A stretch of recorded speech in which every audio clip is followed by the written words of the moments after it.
अस्सलाम वालेकुम दोस्तों, मेरा नाम डॉक्टर अलियसगर है और आज की इस वीडियो में हम डिस्कस करने जा रहे हैं second year physics unit number 21 solid physics of solid के एक टॉपिक को डिस्कस करने जा रहे हैं। उस टॉपिक का नाम है फोर्स एक्सटेंशन ग्राफ।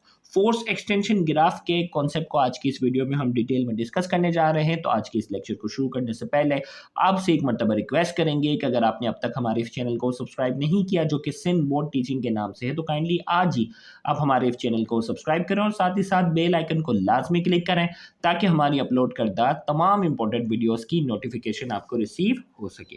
तो आइए स्टार्ट करते हैं फोर्स एक्सटेंशन ग्राफ को। सबसे पहले फोर्स आपको मालूम है कि किसी भी ऑब्जेक्ट पर जो फोर्स अप्लाई करने से किसी भी ऑब्जेक्ट में जो एक्सटेंशन आती है यानी उसकी लंबाई में जो इजाफा हो रहा है, उन दोनों के दरमियान हम क्या करने जा रहे हैं, रिलेशन को यहाँ डिस्कस करने जा रहे हैं। तो सबसे पहले ग्राफ से पहले मैं कुछ पॉइंट्स यहाँ बताने जा रहा हूँ। इन मटीरियल साइंस जो फिजिक्स की एक ब्रांच है, the force versus extension graph, इसमें फोर्स कितनी अप्लाई कर रहे हैं, किसी भी ऑब्जेक्ट में कितना एक्सटेंशन इजाफा हो रहा है, उस ग्राफ की बात करेंगे। For a material give the relation between stress and stress. ये जो फोर्स एक्सटेंशन ग्राफ है ये किन दो चीजों के दरमियान रिलेशन बता रहा है, relationship between stress and strain. याद रखिएगा इसके स्टार्टिंग लेक्चर में हमने स्ट्रेस और स्ट्रेन के कॉन्सेप्ट को डिटेल में डिस्कस किया था। तो ये स्ट्रेस और स्ट्रेन के दरमियान जो है ये रिलेशन को डिस्क्राइब कर रहा है। This is obtained by gradually applying a load to a test component and measuring its deformation according to tensile standard।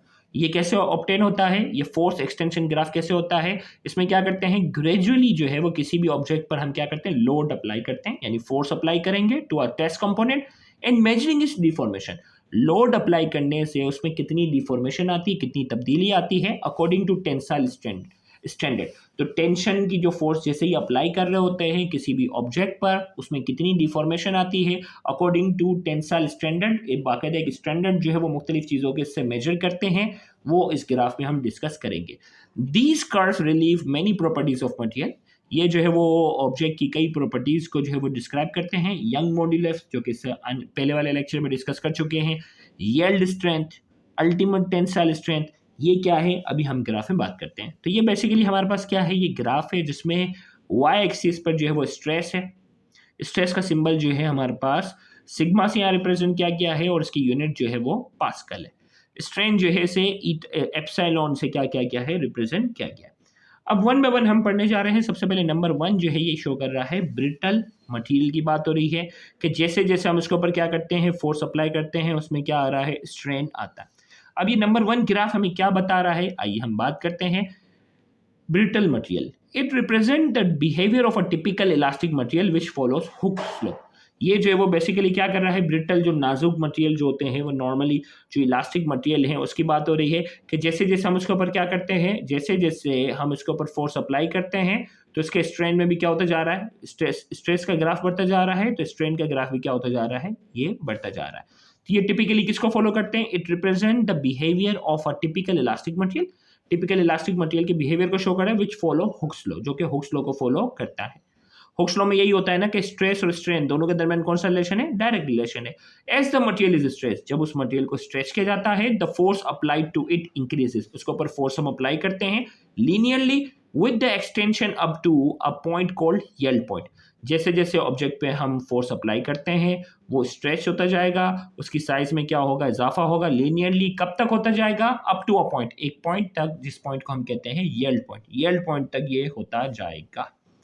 अब यील्ड पॉइंट के बाद एक पॉइंट आ जाता है फ्रैक्चर पॉइंट। फ्रैक्चर पॉइंट पे क्या होगा, the material eventually reaches a maximum point of extension is called ultimate extension और फ्रैक्चर पॉइंट। एक पॉइंट ऐसा आ जाएगा जहां हम फोर्स अप्लाई करेंगे, उसकी एक्सटेंशन जो होगी वो क्या हो जाएगी, मैक्सिमम हो जाएगी, जिसे हम अल्टीमेट एक्सटेंशन कहते हैं या उसे फ्रैक्चर पॉइंट कहते हैं। इसके बाद अगर हम फोर्स अप्लाई करेंगे बियॉन्ड इट ब्रेक्स और फ्रैक्चर, इसके बाद जो क्या हो जाएगा, टूट जाएगा। वो मटेरियल क्या होगा, रबर बैंड को भी एक हद तक हम खींचेंगे तो इलास्टिकली वो स्ट्रेच होता जाएगा, लेकिन एक वक्त के बाद जाकर क्या हो जाएगा, रप्चर हो जाएगा। अब ग्राफ नंबर 2 जो हम बात करने जा रहे हैं ये है ductile material. It represents the behavior of a typical viscoelastic material which exhibit time dependent deformation under a constant force. Ductile material होता है ना, वायर वगैरह जो होते हैं जिसमें कन्वर्ट हो सकते हैं, हम उसकी बात करने जा रहे हैं। तो ये क्या शो कर रहा है? It represent the behaviour of a typical viscoelastic material. Typical viscoelastic material जो कि डिफरेंट वायर्स में कन्वर्ट हो सकते हैं, उसके बिहेवियर को शो कर रहा है। Which exhibit time dependent deformation. इसमें जो तब्दीली आती है ना, इसमें जो तब्दीली आएगी वो किस हिसाब से आएगी? Time dependent deformation. टाइम के लिहाज से उसमें क्या आ जाएगी? डिफॉर्मेशन आएगी अंडर अ कांस्टेंट फोर्स। जैसे जैसे हम क्या करेंगे, जैसे जैसे हम यहाँ जो फोर्स अप्लाई करते हैं तो कांस्टेंट फोर्स पर टाइम के लिहाज से उसमें क्या आ जाएगी? डिफॉर्मेशन आएगी।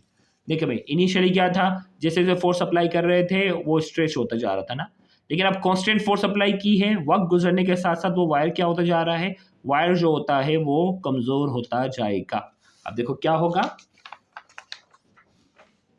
The material initially undergoes elastic deformation. जैसे जैसे फोर्स अप्लाई करेंगे इलास्टिक डिफॉर्मेशन होगी, सिमिलर टू इलास्टिक मटेरियल की तरह, but then continues to deform slowly over time. जैसे जैसे वक्त गुजरता जाएगा या आहिस्ता आहिस्ता जो है वो क्या होता जाएगा, वक्त के साथ साथ जो है ये डिफॉर्म होता जाएगा अंडर अ कांस्टेंट फोर्स। वही फोर्स अप्लाई हो रही थी लेकिन आहिस्ता से ये डिफॉर्म होगा, eventually reaches a maximum extension और क्रीप लिमिट।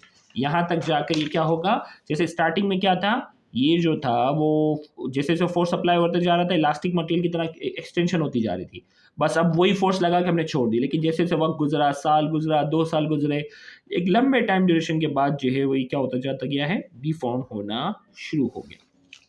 इसे कहा क्रीपिंग लिमिट। क्रीपिंग का मतलब क्या? देखो ये ग्राफ देखो क्रीप हो रहा है ना, जैसे कोई चीज़ रेंगती है, इसीलिए से कहा गया क्रीपिंग लिमिट का से नाम देंगे।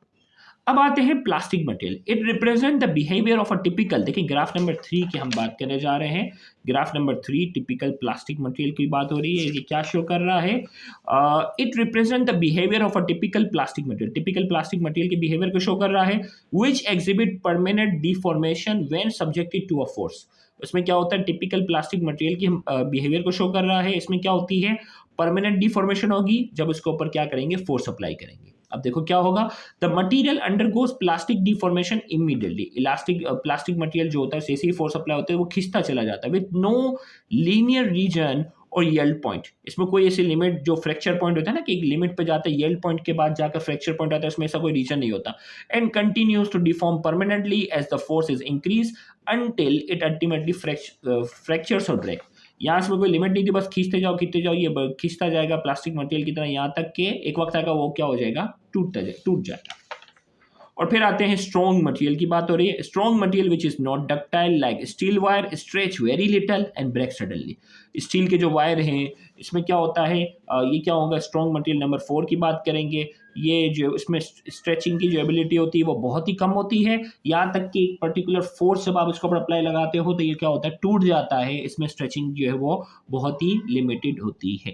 तो ये जो है वो चारों ग्राफ हैं जो कि एमसीक्यू पॉइंट ऑफ व्यू से बहुत अहमियत रखते हैं। ये ग्राफ बना हुआ आ सकता है और आपसे पूछा जा सकता है 1 2 3 4 ये ग्राफ किस किस चीज़ों को रिप्रेजेंट कर रहे हैं, तो उसको आपने अच्छे से अंडरस्टैंड करना है। एमसीक्यू पॉइंट ऑफ व्यू से भी ये बहुत ज़्यादा अहमियत रखते हैं। Thank you very much. अल्लाह हाफ़िज़।